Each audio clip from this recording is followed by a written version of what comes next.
América Latina vive un momento esencial donde la defensa de los territorios, los derechos de los pueblos y la cohesión política se entrelazan con las presiones de actores internos y externos. Nos preguntamos ante ello qué consecuencias puede traer para nuestros pueblos, para nuestro desarrollo. Soy Saraí, esto es Mundo Conexo, un podcast de Telesur. Desde la Amazonía peruana hasta los resultados recientes de las elecciones bolivianas, la región evidencia que la unidad de los movimientos sociales y progresistas es determinante para enfrentar los desafíos comunes.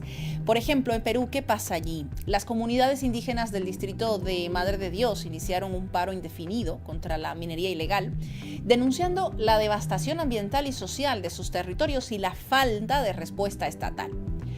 A esta protesta se suman los pobladores de 20 comunidades de la cuenca baja del río Tigre, en la región de Loreto, quienes también han iniciado un paro indefinido en rechazo a la contaminación con mercurio causada por más de 20 dragas ilegales que operan en esta zona.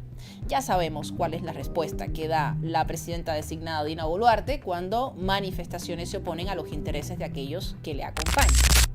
El presidente de la Federación de Comunidades del Bajo Tigre, conocido como FENCONAVAT, César Moreno Culqui, denunció que el agua que consumen está siendo completamente envenenada, esto diariamente, y exige por ello la intervención directa del gobierno.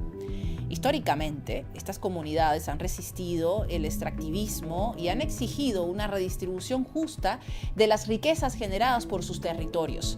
Los líderes indígenas enfatizan que solo mediante la coordinación sólida entre los pueblos originarios y aquellas autoridades de las que dependen estas zonas y las empresas que están trabajando allí, pues también se podría llegar a un acuerdo, pero solo son los pueblos originarios los que pueden defender y preservar sus derechos y medios de vida.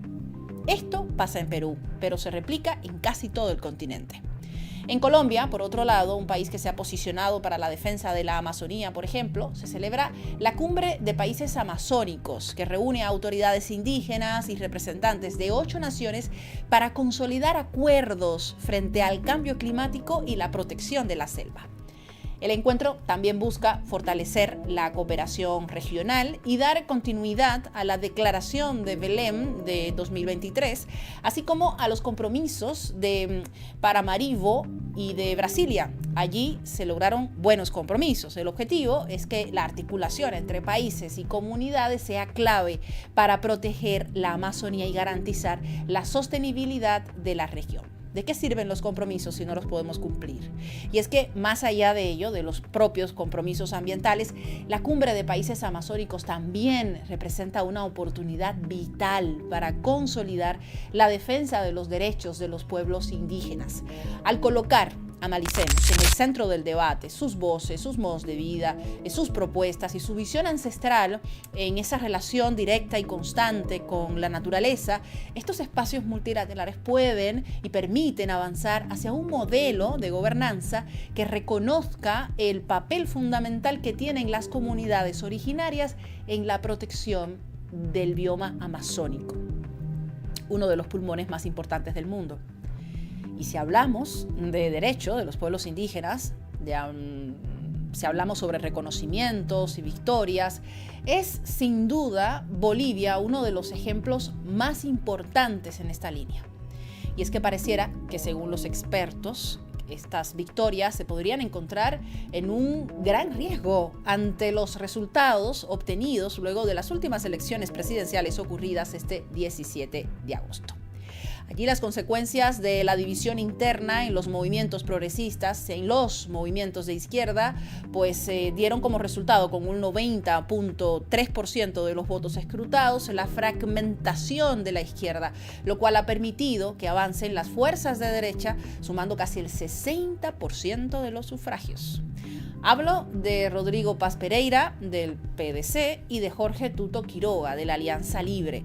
Ambos lideran la escena política actual, mientras que el MAS llega completamente debilitado por la falta de unidad y con ello queda fuera del poder tras 2 décadas. Este escenario subraya que la falta de cohesión puede debilitar la capacidad de los movimientos sociales para defender derechos y territorios, con lo cual se pone en riesgo los avances acumulados por décadas de proceso de cambio. Los tres casos, Perú, Colombia y Bolivia, evidencian un hilo conductor. Vamos, que seguramente hay varios, pero yo resalto uno. La unidad estratégica es esencial para los pueblos que puedan enfrentar amenazas externas, proteger sus territorios y ejercer influencia política efectiva. La resistencia indígena peruana demuestra cómo la coordinación fortalece la defensa ambiental. La cumbre amazónica colombiana muestra que la cooperación regional multiplica los impactos positivos. Y en este caso, lo que se evidenció en Bolivia, luego de los resultados de estas elecciones generales, evidencia que la fragmentación limita las posibilidades de preservación y de derechos soberanos. Se viene una segunda vuelta el próximo 19 de octubre. Allí, la población boliviana tendrá que elegir entre dos opciones de derecha. América Latina, entre resistencias locales y crisis de representación política, se encuentra en un momento de definición.